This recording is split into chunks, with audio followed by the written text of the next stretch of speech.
All right. Well, I'm going to go ahead and share my screen. All right. You guys are seeing that all right? All right.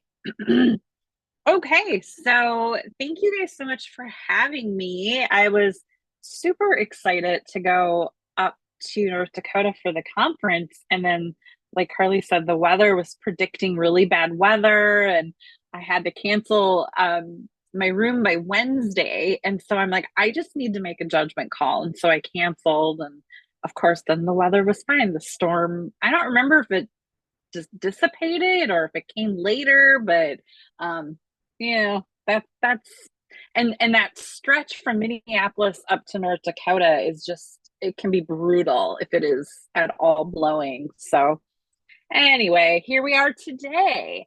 So I'm going to be talking about your story is your superpower. And I want to give a shout out to the Minnesota Brain Injury Alliance. Um, a portion of this presentation today is from them, and they gave me permission to share this. I've given this talk at some other organizations, but they were very critical in helping me start doing my speaking. When I started doing speaking engagements, they really helped me craft my story. And so I just want to make sure I give credit where credit is due. And in this picture here is me receiving, I was volunteer of the year a few years ago now. I believe this was pre-COVID, so it probably would have been 2019. Um, and the gray-haired gentleman next to me is Jeff Nachbar. He's the head of the public policy department here in Minnesota. And then Molly and Zach are no longer there, but they were a huge part of my journey and getting started in sharing my story. So those of you who probably don't know me, I didn't really recognize any names in the waiting room, so not sure if any of us have met before, but I had a slip and fall February 3rd, 2014. It was the winter that never ended. It was like 20 below zero for 2 weeks. I remember that so vividly. And I had to go move my car. They were doing snow removal in our parking lot. So I had to go move my car, and I took Pixie, who's in that picture with me. I took her out that morning, and it was super cold. And she was, you know how little dogs are like, no, no, not walking. Nope, don't want to touch the cold. So I had picked her up and was carrying her back down. And our driveway had a fairly steep incline. It kind of inclined and curved as it went down into the parking lot. And I thought it was clear that, it had been plowed and everything. And I hit a patch of black ice, and my feet just went right out from under me, and I landed on the back of my head. I had been holding Pixie, so we suspect I just kind of cradled her, right? Like your natural instinct to, you have zero, like 0.0001 second to like even know what's happening. The next thing I remember is hearing my head impact the ground. And when I got up, Pixie was at least like 5, 6 feet away from me. And so she had had time to get up and walk away from me. So we suspect I was unconscious for like a couple minutes. But when I got up, I knew immediately I wasn't okay. And I went to my chiropractor later that morning and was told I had a severe concussion. I had major whiplash. I had C4, C5 damage. I had dislocated my sternum, which I didn't even know you could do. And I tore muscles kind of everywhere in my neck and upper shoulder region. It took me quite a few years to be able to get my arms back up over my head. So doctors all seem to want to help my physical injuries, and nobody was really addressing the brain injury. And it was actually my lawyer who was the first to even use the term traumatic brain injury with me. I had never heard that term before. I'd heard of concussions, obviously, but I had never known someone with a TBI before. And so it was all very new to me. I knew nothing about it. It was a very, very long journey. This year, it was my 10-year anniversary. So I'm about 10 and a half years out right now. But, I saw anybody with neuro in their name, and really nobody was helping me. It took me about 3.5 years until I found functional neurology. And that's what finally helped me get better and get to where I am today. But it all led me on this incredible journey of advocacy work. And, when it first happened, that very first year, I just like lived in a cave, right? No, no sun, no sound, no lights. And then when I finally started feeling better and I had published a piece on Huffington Post about my story, and that's when people reached out to me and I realized I wasn't alone. And that kind of began my journey of advocacy. I continued writing. I started a Facebook group. I went out to Washington, D.C. And then I eventually found the Minnesota Brain Injury Alliance here locally to me. But in the past 10 and a half years, it's led me on a really rewarding and fulfilling journey of advocacy and sharing my story. So I have written 2 books. The upper left here are the 2 that I wrote. Those are my story. And then I've published 2 anthologies, which are stories written by healthcare providers who work with TBI patients. So the Concussion Discussions series, those are anthologies. And I also have an online summit series with different talks with different providers. So that's the Concussion Discussions books. And then in those first few years, and even now, I mean, I will take any opportunity to share my story because I know that if it helps just one person, whether that's another survivor or maybe their caregiver hears my story, or a loved one or a friend, if I can impact just one person with my story, I know that it was worth it. And so I continued writing. I would go on our local WCCO is our local news radio here in Minneapolis, and I've been a guest on there numerous times. One of the show hosts, she has since retired, but anytime like brain injury came up in the news, I was like her go-to source, which is a fantastic place to be. And so she'd have me on the show to talk about my story. The upper right was my former Senator Al Franken. That was my very first year that I went out to Washington, D.C. And I have gone every single year except the COVID year. So 2020, we were there right before the world shut down.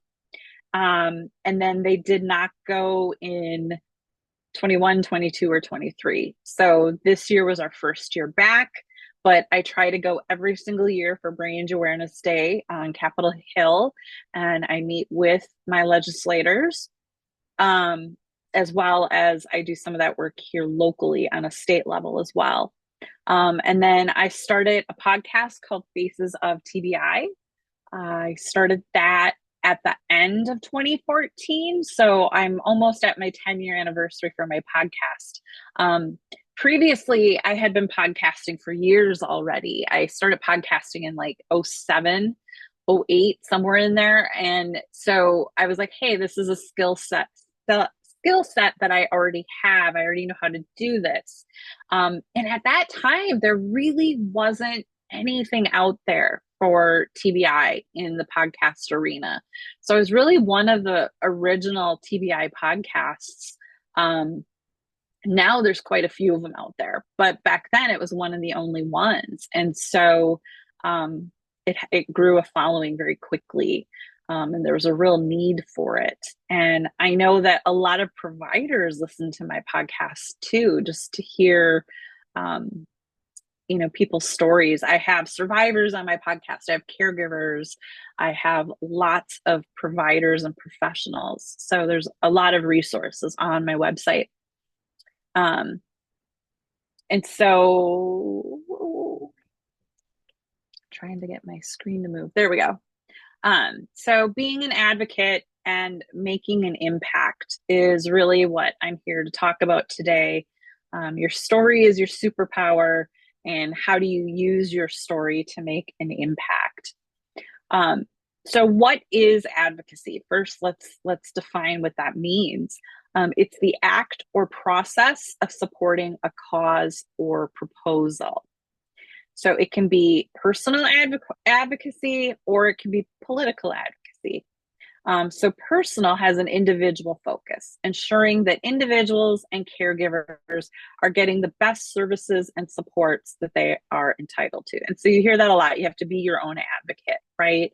Or if you're a loved one, you might have to advocate for your loved one. And so that's what that means, ensuring that they are getting the best services and supports.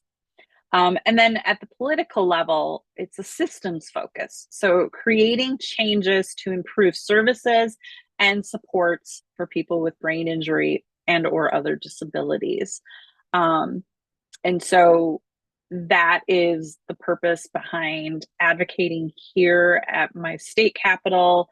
I know the North Dakota Brain Injury Group, you guys do work at Bismarck at your state level as well. And then, of course, at the national level.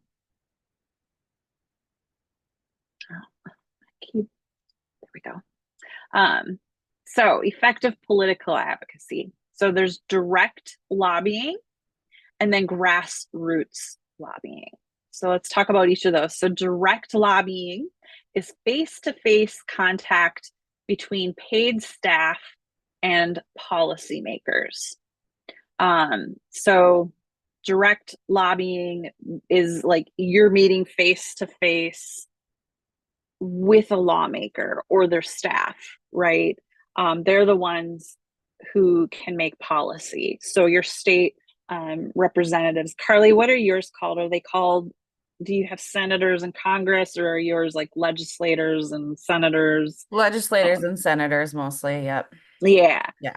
Different states have different names Yeah. State sometimes. senators and then legislation at the state level. Yes. And then at the national level, you've got senators, Senate and Congress. Yes. So then the grassroots lobbying is working with others to have them contact their own policymakers. And so that is what you guys do at the North Dakota Brain Injury Network. You're doing grassroots. You're doing both of them essentially. But grassroots is a term you often hear.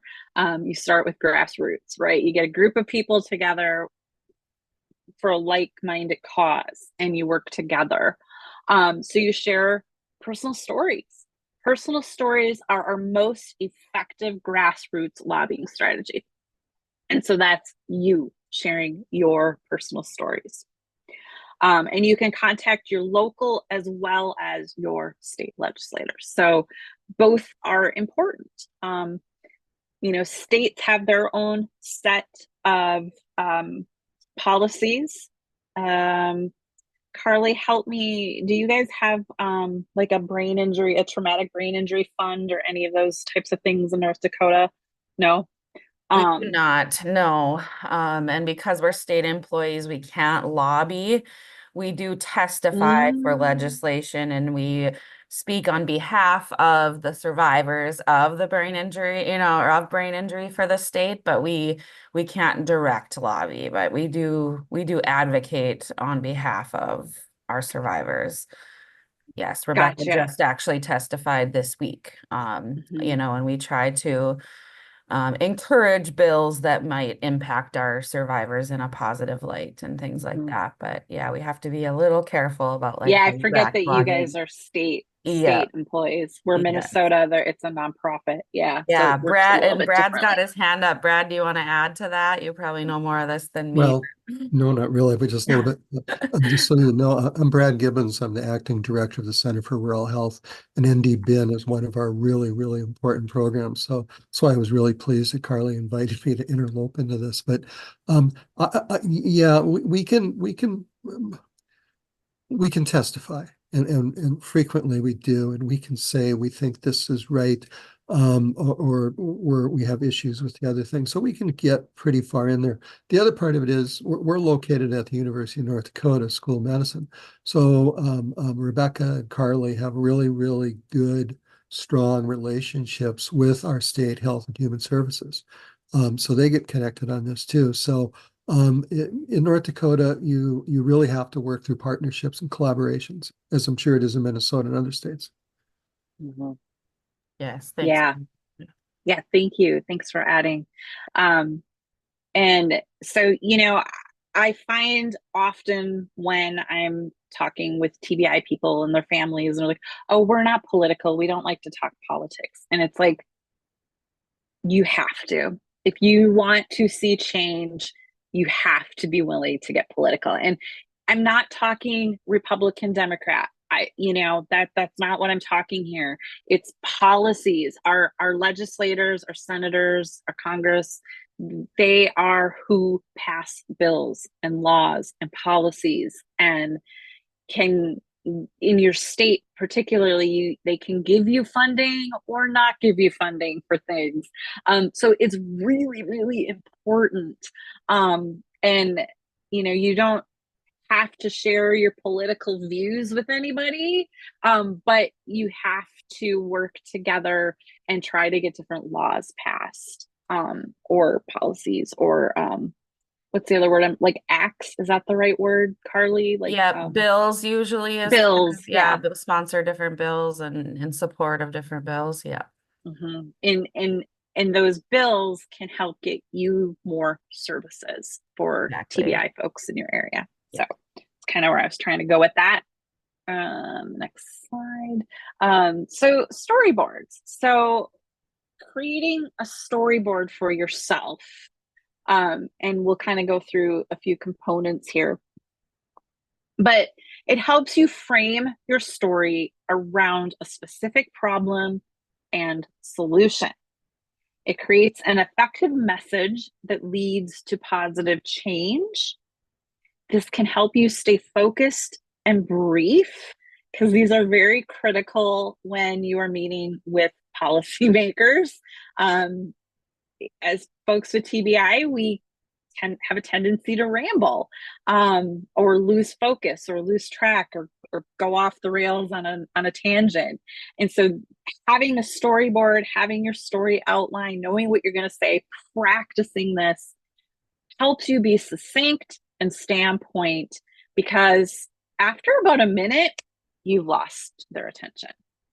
And in order to have an impact, you need to keep their attention, so that they will listen to your story and hopefully get on board with whatever it is you're trying to convey. And then number 4, your story can be used in many different ways. So once you've developed your storyboard, you can use it for in-person meetings, email, phone calls, YouTube, social media, blogs, talking to media, you name it. Once you've like dialed in your storyboard, you can use this for so many things. Okay, so step 1 is you want an introduction. So what you're working on with your storyboard is essentially a 60-second personal commercial about yourself and your story. And so the 5 W's, right? I used to be, way back in the day, I worked for a newspaper. And so you had your 5 W's, your who, what, when, where, why, and how. So provide your name and where you live, and if you're a constituent. So if you're meeting with lawmakers, constituent means that you live in their district and vote for them. And so they are required to take meetings with their constituents. And so they'll want to know that you're a constituent. It means that you personally can vote for them. And then you'll want to describe your brain injury. What happened? How did you get your brain injury? And this is where people can go off the rails. This is where we want to dial it in. You want to have your bullet points, just like I did at the beginning. I had a bullet pointed out. Have bullet points. They don't need to hear every single detail of what happened to you. Okay. And I know it's very important to you what happened, but you're going to lose their attention. So keeping it real short and succinct and to the point. So tell them about your brain injury, how it happened, how have things changed or are changing since your brain injury, and give specific examples. So rather than saying, I have cognitive processing problems, give them an example. Since I have my TBI, I have trouble using anything with touch buttons, such as microwaves or ATMs. And this was one of my specific problems that I was having right there in the slide. So giving them a specific example, an analogy, right? Since my TBI, my short-term memory doesn't work as well. I can't, if I write something down, I have to write something down or I've lost it in 2 minutes, right? Like giving them an example. And again, short and concise. Mine right there is 1 sentence long. So what this does, it is establishes your credibility and makes you the expert. You are the expert on your own life. Nobody else is. And then it also helps open the dialogue between you and your family, your doctor, your friend, your lawmaker, whoever it is you're talking to. It opens the dialogue. It establishes your credibility. Like I said, you are the expert on your own life. So this is establishing you as an expert on your TBI. And this is a tool you can tweak and adapt, and just think of the audience that you're speaking to. So once you have your little storyboard, you can slightly tweak it and adapt it, whether you're talking to a lawmaker or a doctor or whomever it is, you can just adapt it to whoever your audience is going to be. So step 1 was the introduction. Step 2 now is the problem. Pick one problem that you are facing. And where do you want to raise awareness, and what's your goal? So if you are doing some advocacy work with the North Dakota Brain Injury, they might give you this goal. They might tell you, like, we are working on this bill. We want to get this bill passed. So I'll use an example of one that we worked on recently, not specifically TBI related, but in general, it helped everybody. So we passed Mitchell's Law. So Mitchell was a young man. He was 19. He was in a very serious car accident. He hit a semi head on. And it took them 3 days to find his family. He was in a coma. They had no contact information on him. They couldn't find his family. So we passed a bill that your driver's license, when law enforcement or EMTs or a hospital scan your license, it can bring up 3 emergency contacts. And you can opt in or opt out when you renew your driver's license to have these emergency contacts. But this can help those EMTs and hospital workers find your parents or whomever, their contact, quicker in an emergency. So instead of 3 days of he wasn't a John Doe, they knew who he was, but they just couldn't find his family. And so it can help expedite that, and your family can be with you sooner and help make decisions. So that was a bill that we worked on as the Minnesota Brain Injury Alliance. So I'm sure North Dakota has similar things that they're doing every year.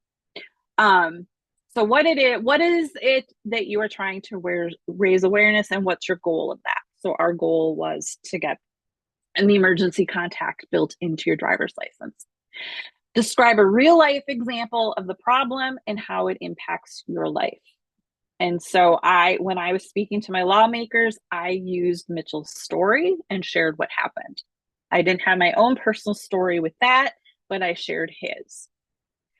Avoid the blame game and simply admiring the problem. So avoid blaming anyone. Well, this problem exists because, and we can get real passionate about why the system's broken, but try not to play the blame game, right? We're trying to be Switzerland when we're meeting with our lawmakers and just being real neutral. Some examples could be Medicaid. You might be working towards Medicaid benefits, invisibility, dismissive doctors, friends and family who won't listen, right? So like avoid the blame game. Not blaming anybody, just state the problem and what your goal is. Number 3 is the solution. What do you want them to do about this issue? So describe the change you want to see and how it will improve your situation, and be specific here. Or ask them to work with you to find a solution. So maybe you aren't working with the Brain Injury Network, or maybe this is just a totally different topic, or you're not in a political realm. But you don't know the answer, you don't have a solution. Ask them to help work with you to come up with a solution, because sometimes they do have good ideas, right? So if you don't know the answer, you don't know this, you don't know the solution. I don't know how to fix this, but maybe they have some answers and can help guide you. Ask them for a commitment. Are they going to do what you ask them to do? If not, what else could you ask them to do? So in the case of working on Mitchell's Law, we asked, our ask was for them to sign, or for them to approve the bill when it went through committee. So again, if you're working with North Dakota, they're going to have a specific ask for you guys to have, but ask them for a commitment. What do you want them? You want them to listen to you. You want them to have patience with you. Acknowledge that your problem is real. And if you're talking with a doctor, it could be as simple as asking them for a referral so that you can get the help that you need. So, like I said, we can take these things and apply it to doctors or policy, whatever it is you're trying to get a solution for. So if it's with your doctor, it might simply be, okay, can you refer me to someone who can help me? Be brief. So 3 to 4 minutes max is how much time you should spend talking before you lose their attention, right? Your objective is to open the dialogue. If you talk too long, you will absolutely lose their attention. And you only have this one chance to connect with them, right? It might be a whole other year till you get an opportunity, especially with lawmakers. You probably only get one meeting a year with them. You need to pick a focus for your talk. So again, you can modify that based on whomever it is you're talking with. You must prepare, and you have to practice. When I gave my first big talk, I sat down with my Brain Injury Alliance, and I sat down with Erica, and I was doing, it was, they called it a yoga talk. I spoke at Harvard for part of their health series. And so it was a yoga talk styled like a TED talk, right? They're under 10 minutes. And so I had to be very, very succinct. I had to make sure it fit into that 10 minutes. And so Erica sat with me and we practiced, and I had to have it memorized. I couldn't have like papers in my hand because TED Talks are a little more structured. And she sat with me and we practiced and practiced and practiced. And like the first time I was like a few minutes over, so we cut some stuff out. So have somebody that you can sit down and practice with. It could be a friend, a family member, maybe it's Carly, I don't know. But practice, practice, practice. And I'm sure, Carly, you do this with your folks who testify. I'm sure you do something very similar with them. Yes, and we usually send out a letter template too, just to kind of get people the wording we would recommend or kind of what that ask is. And yeah, we try to give as much guidance as we can, but we Mm-hmm. welcome you to tweak it. And this is exactly what we wanted Amy to cover, was how to tweak it to meet your story and make sure you get your needs across. Mm-hmm. Mm-hmm. And then of course use your storyboard to help yourself prepare, and then practice, practice.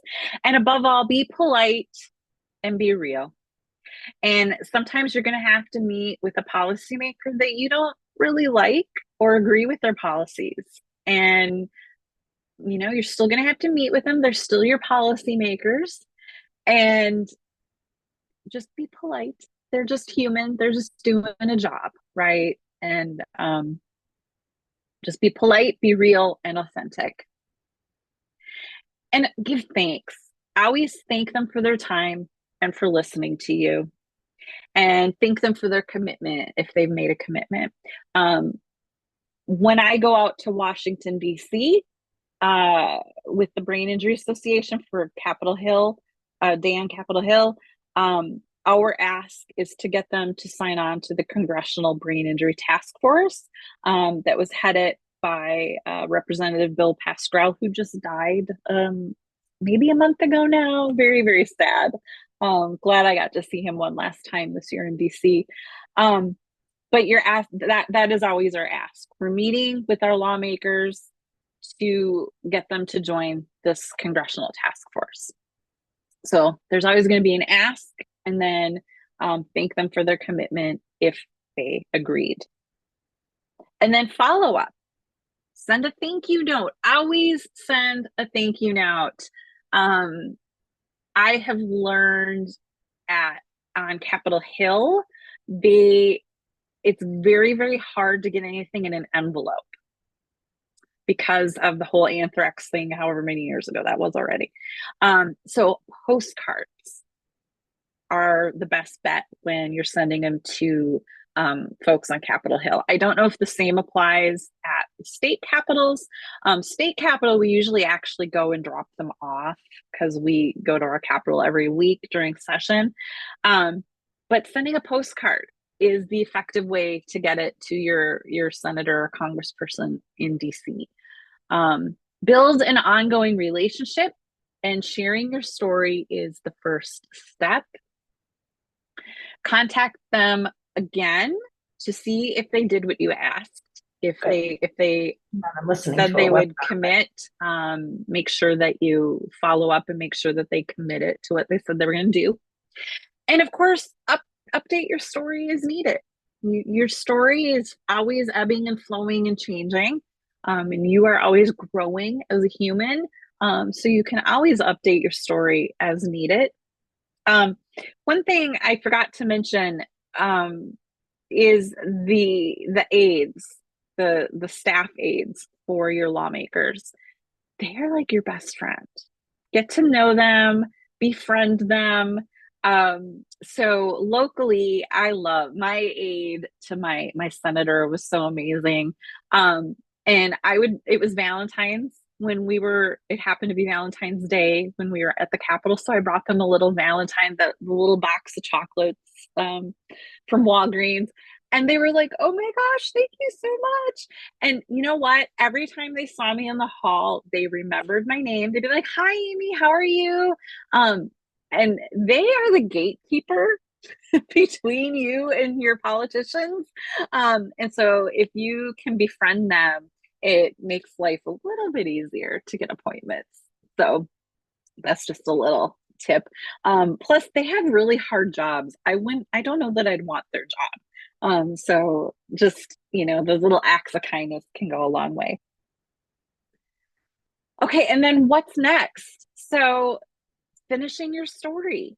working on your storyboard, getting your story, getting that 3 to 4 minute snippet, and then sharing your story with your elected officials. So you can email your legislators, you can send them an email with your story. You can set up one-on-one in-district meetings at a local business. So wherever you live, so Bismarck is your capital, but wherever you live, your district leaders have offices in the districts, and they will meet with you at like a coffee shop. I'm not saying all of them, but many of them will. Um, and so you can meet with them locally in your city. So like if you live in Dickinson, and I know Bismarck's a couple hours away, so potentially you can meet with them in your district. And you can also set up one-on-one meetings with them at the Capitol during your legislative session, which I don't, Carly, do you know when your session is? When are you Yes, guys in it's session? just started. It'll start here January, right, Brad? I believe January they go back. Yeah, it's January. They, in North Dakota, they only meet officially for 80 days, and they meet. Oh, So we, wow. Yeah, yes, it's we meet. very fast, and we're a biannual, so they meet every other year. Right. But, Um, but during that intermediate time, Wow. we have interim committees. And yes. we frequently go in and testify before those interim committees. It's just all they can do is make recommendations for the next session. Mhm. Right, right. Yeah, and I did just throw in the chat for those of you that would want to come to the Capitol. We do have Brain Injury Awareness Day at our state capitol. That will be March 19th this year. So we will be set up in the Memorial Hall, and that's a great chance to practice what Amy's talking about here. And Yeah. legislators will come through. We usually set up our unmasking display, and they will walk through and look at masks, and it would be a great time to introduce yourself and chit chat with them for a little bit. They love meeting people when they can. So that would be a great opportunity to do that. Yeah, I joined you guys, I think it was 2020 Yes, yes, 2019, or I think. 19. Was it this? It was the same year Krista Bell was here, right? I think Yeah. that was Mhm. 19. That was my first, yeah, because I started Oh, in 19. Yeah, so that would have been my first conference. And yeah. yes, That yeah, was super fun. yes, it was very fun. Yes, Yeah. yes. All right, let me go to my next slide. Okay. Other places that you can consider sharing your story. There are so many ways to share your story. Local newspaper and radio. Like I was mentioning, I was like my go-to expert for our local radio host. And you've got most cities, well, Bismarck has lots of really teeny tiny, or North Dakota has lots of teeny tiny cities, but most of your like substantial cities have their own AM radio stations and newspapers. So reaching out to them. Um, you can start your own personal blog. You can start a YouTube channel sharing your story. You can contribute to other blogs such as The Mighty, Brainline, Medium, TBI Hope and Inspiration Magazine, book anthologies. The list can go on. The list is, there's endless possibilities of where you can share your story. But if you're doing it audibly, making sure that you know your time limit. So if you are a guest on a radio show and it's only a 10-minute segment, you're only going to probably get like 7 or 8 of those minutes. So really learning how to be succinct in your answers, especially like in an interview style radio show or a podcast. All right. So some of my superpowers, I went through some of my advocacy work earlier, but some of the things I'm still continuing. I have my Faces of TBI podcast. I'm always looking for guests on that. I am booked, I think, through the end of the year, so I'll be soon looking for guests for next year. So I'm always looking for guests. And again, survivors, caregivers, providers, professionals, anyone in any of those categories. If you're interested in that, you can reach out to me. I have TBI TV on YouTube. I don't even know how many episodes of that I have, but I tried to find messaging, because people with TBI, everybody has a different way of receiving information. Some people want audio only, some people want video, some people want to read it. So that's why I kind of have so many different things. I'm trying to have different modalities that people can access. I have Surviving Brain Injury was a survivor anthology that I put together 2016, 17 maybe. And I've been pondering doing another edition of this with survivor stories. And then I had started Not Invisible. This was an awareness campaign. I know I did that in conjunction with North Dakota. That would have been 2019 as well. I started it at the end of 19, and it was going to be a several year project, and then COVID threw a kink in it. So I haven't totally tossed it aside. I just haven't figured out how to come back to it. So that's something I'm still working out on my end. But that is essentially, I was visiting different states' support groups and photographing survivors and then sharing their stories. And my end goal was to do a display in Washington, D.C. So we'll see how that all comes back together now that I think we're finally out of COVID. All right, so then just a few resources for you. Obviously, the Brain Injury Association of America, and then your local Brain Injury Association, which you guys don't have. You guys have the North Dakota Brain Injury Network. I believe you're the only, or is there one other state that has a network? Alaska, maybe? Yeah, I think we're the only one that's called a network. There's a few of us though that aren't aligned with an alliance or the BIAA. But yes, I believe we're the only one with network in the title. Alaska Yeah, is not network, it's something else, but yeah. yeah, And yeah. then some states have both an association and an alliance. So whichever you have near you, find them. And then you can go to senate.gov and house.gov to find out who your lawmakers are for where you live. And then let's keep in touch. You guys can find me on Instagram, YouTube, my podcast, and then of course my website is Faces of TBI. And from facesoftbi.com, you can find any of that stuff. So if you just want to take a screen grab or something, yeah. And then do we have any questions? Yeah, you can either unmute or type in the chat and I can read to you or read your question. Turn it to gallery here.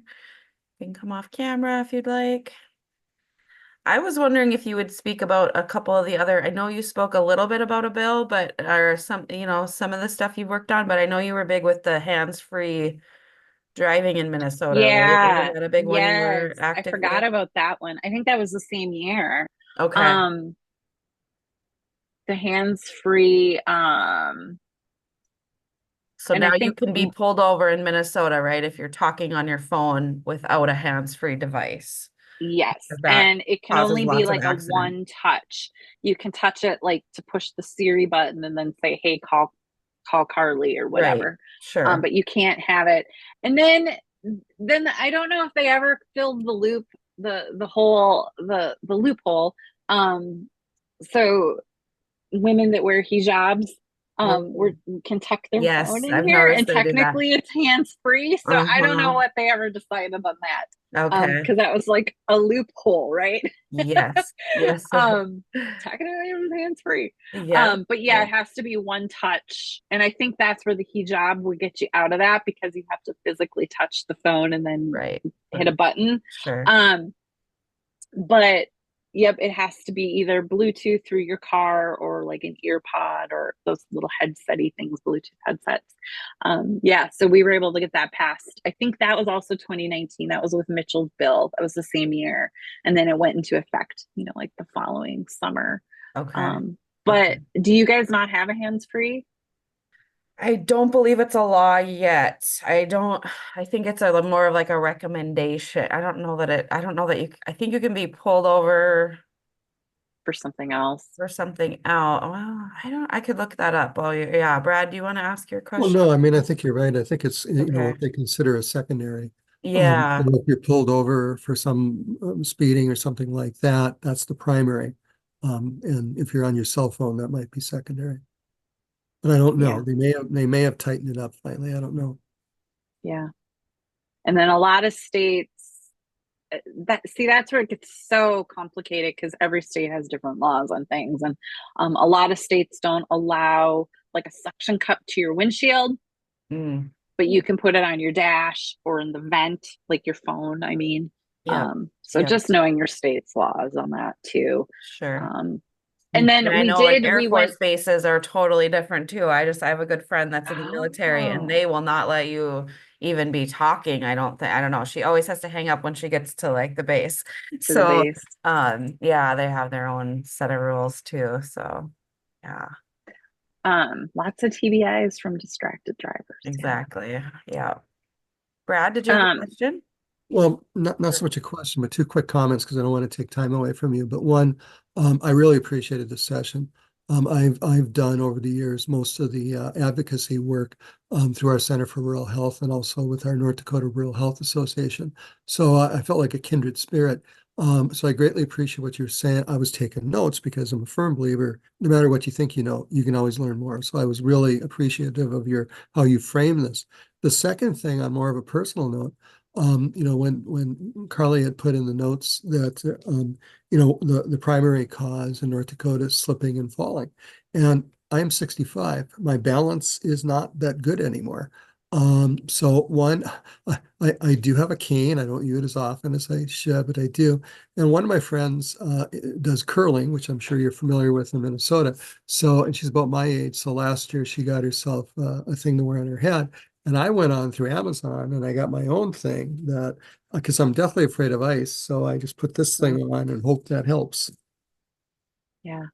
Good, thanks for sharing. Yeah, and we always recommend the spikes on the bottom of your shoes. Yeah. You can put those on, salting sidewalks, keeping, sidewalks free of ice and debris and all that. I know Amy said hers had just been shoveled, so there is those cases, but salt can go a Yak long way tracks. too. Yeah. In winter, I no longer walk out to my mailbox. You were talking about slanted driveways. I will actually either stop when I'm coming back from somewhere in my car and get it, or I have also been known to back my car out of the garage and drive to my mailbox and then drive back to my house. I'm old enough, I don't care if I don't look cool. Yeah, whatever. Yeah, who Yep. cares? Yeah, you'd rather be safe than sorry. Absolutely. Yes. Any other questions or comments for Amy? Got some people in the room still.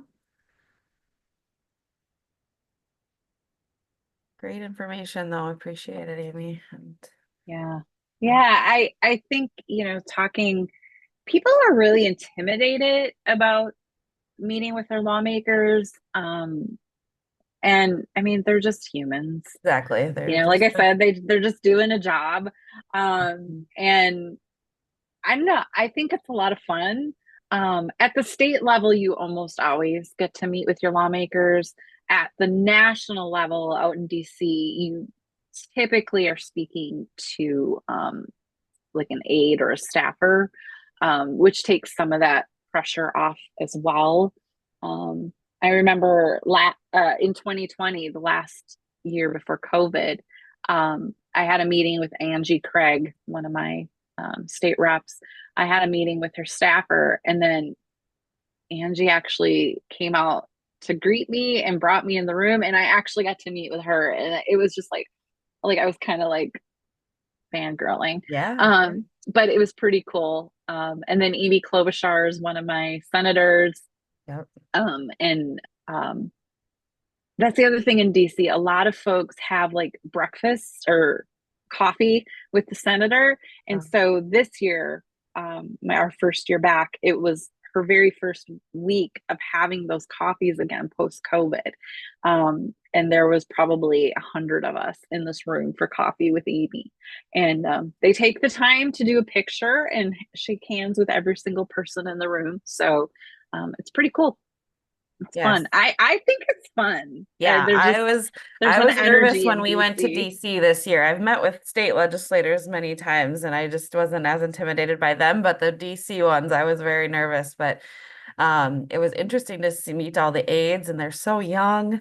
I But then know. got to actually meet quite a few of the actual yeah, we met with Hoven and Kramer and Armstrong and yeah, it was good. They're normal people just like us though. And yeah, don't be intimidated. They want to hear your story and why you do what you do and what you're passionate about. And yeah, they were all very personable. And yes, we got to take photos with all of them. And yeah, so good. It's fun. And like so we have time, I can share another example. Yes, of Um course.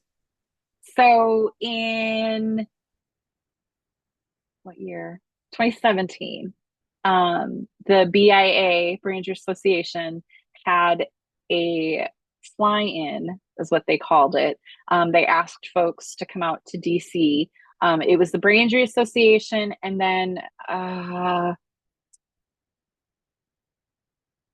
ACL. Is that It America? could be The an Administration of disabilities Community group. Living or HSRI, maybe. Yes, yes, ACL. Yeah. ACL. Okay. And so they kind of came together to put this together because it was being threatened that they're going to take away the ACA, Affordable Care Act. And so we went out as a collective group to try to lobby to not vote it away. And so we went around, and I had written an article on HuffPost. I interviewed several people throughout the country who would be greatly impacted if the ACL went away. Like they had children with disabilities or brain injuries, whatever. And because it also took away the provision of pre existing. So it would have greatly impacted us because we would already have a pre existing condition of a brain injury. And so if that went away, now we could be denied health insurance. And so it was a huge impact on the TBI and disability communities. And so I had printed my article, and I believe there was 12 senators who were like on the fence. They could go either way on it. And so we went to those offices specifically, and I gave that to their aides with a little letter with it. And then a week or two later, then it was voted. They voted that down, and so it didn't go away. It continued to stay in place as it is today. And so I feel like I had a small part in that, right? Like, Yeah, um, absolutely you did. you Yeah. know, Yeah. my having a small impact and being part of that. And so it feels really cool, especially when you do see a law get passed or whatever Mhm. that you worked on. It is a really rewarding feeling to know that you were part of that. Great. Yeah. Good. All right. Anyone else? Last chance for questions. Brad put the info in the chat about where he found the force field from Amazon is what it was called. Worth a try. Kind of reminds me of the Guardian caps they're promoting now with football, right? Like a softer pad. We just had Lemoore, North Dakota. One of our resource facilitators lives there, and they just did a big fundraiser for Guardian caps for their football team, and they raised like close to $2,000. So they had a taco feed and stuff, but we're happy to see that that's being embraced and it's prevention aspects. They also make they look like a baseball cap that has like a helmet. Like it's Oh, hard. huh. To where like because there are people who are legitimately scared of hitting their head, Yeah. and Yep. even just bumping it on the car door or Mhm. but they look like just a regular baseball cap, and they Huh. have like that protective, it's not like a helmet, but it Right. does have Huh. an extra barrier. Cool. I'll have to look at that. All right, guys. Well, I think we'll say goodbye for today, but NDBIN is out in Eugene, Oregon right now. We're attending the National Association of State Head Injury Administrators State of the States Conference. So getting to hear from all the other states, and I'm going to go back and listen to more speakers and all of that. But it was great to see everyone. And thank you, Amy, for all the info. If you're looking for CEUs for today, they will be in on our website in under webinar Wednesday. The CEU request should be up there by tomorrow, in the recording as well. So if you want to get that there, you sure can. All right. Well, thanks for having me, and Yes, be sure to tell Rebecca hi. will do. Yes, for sure. Yes, she's with me. So I will. Thanks, guys. Do you have a Bye. minute, Carly? I'd like to ask you another question when you Yeah.